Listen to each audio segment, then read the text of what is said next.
नमस्कार दोस्तों, पिछली वीडियो में मैंने आपको भारत के राज्यों के पुनर्गठन के साथ मध्य प्रदेश का गठन कैसे हुआ था ये मैंने आपको बता दिया था।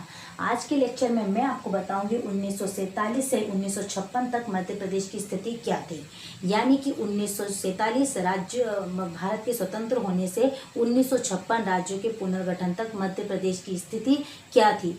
1947 यानी आज़ादी के पश्चात, स्वतंत्रता के पश्चात मध्य प्रदेश को 3 स्टेटों में बांटा गया था।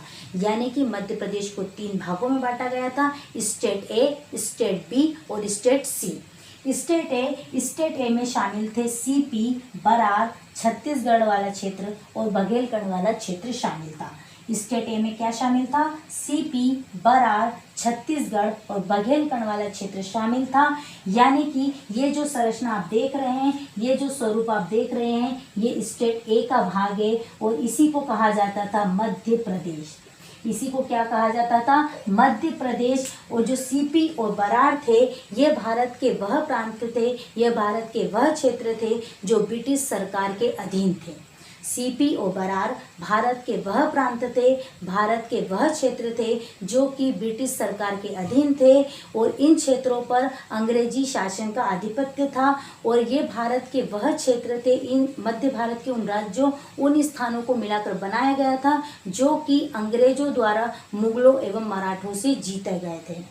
एक बार और, सीपी और बरार भारत के वह प्रांत थे, भारत के वह क्षेत्र थे जो कि ब्रिटिश सरकार के आधिपत्य थे और इन क्षेत्रों को मध्य भारत के उन राज्यों, उन स्थानों को मिलाकर बनाया गया था जो कि अंग्रेजों द्वारा मुगलों एवं मराठों से जीत लिए गए थे।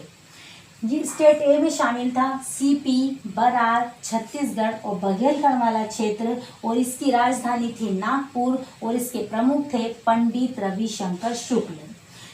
सीपी और बरार में, इसमें आपको स्टेट ए में मालूम होगा कि महाराष्ट्र नामक कोई भी राज्य अस्तित्व में नहीं था। मुंबई एक राज्य था, स्पेशल तौर पर था। नागपुर और छत्तीसगढ़ वाले क्षेत्र सीपी और बरार में शामिल किए गए थे और इसकी राजधानी रखी गई थी नागपुर और इसके प्रमुख थे पंडित रविशंकर शुक्ल। ये हो गई स्टेट ए की बात। अब हम देख लेते हैं स्टेट बी। स्टेट बी, जैसा कि आपको पता होगा कि पश्चिम का जो ये भाग आप देख रहे हैं, लाइन वाला हिस्सा, ये था स्टेट बी का भाग। ये क्या था? स्टेट बी का भाग था। जो पश्चिम की जो 25 रियासतें थी, पश्चिम की जो 25 रियासतों का एक क्षेत्र था, उसको नाम दिया गया था स्टेट बी, यानी कि मध्य भारत। इसी को क्या नाम दिया गया था? मध्य भारत। यानी स्टेट बी क्या कहलाया? मध्य भारत। मध्य भारत, इसकी राजधानी थी इंदौर और ग्वालियर। इसकी राजधानी क्या थी? इंदौर और ग्वालियर। यानी 6 महीने के लिए इंदौर थी और 6 महीने के लिए ग्वालियर होती थी। इसके प्रमुख थे लीलाधर सेठ। इसके प्रमुख कौन थे? लीलाधर सेठ।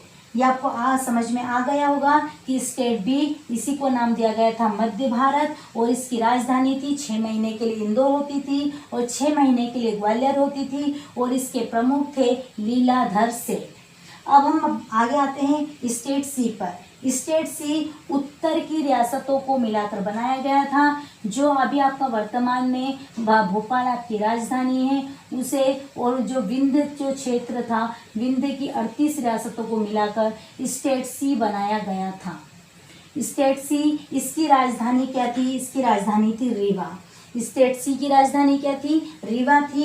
ये इस सारे स्टेटों में क्या क्या शामिल था आपको अच्छे से रटना पड़ेगा कि स्टेट ए में क्या क्या शामिल था, स्टेट बी में और स्टेट सी में। स्टेट सी में शामिल था उत्तर की जो भारत, जो भोपाल की जो राजधानी है और विंध्य प्रदेश की 38 रियासतों को शामिल करके स्टेट सी बनाया गया था और इसकी राजधानी थी रीवा।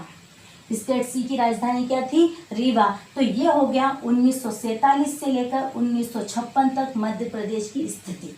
अब अगले लेक्चर में मैं आपको बताऊंगी 1956 से लेकर 2000 तक मध्य प्रदेश की स्थिति क्या थी, उसमें क्या क्या परिवर्तन हुए, क्या क्या घटनाएं घटित हुई।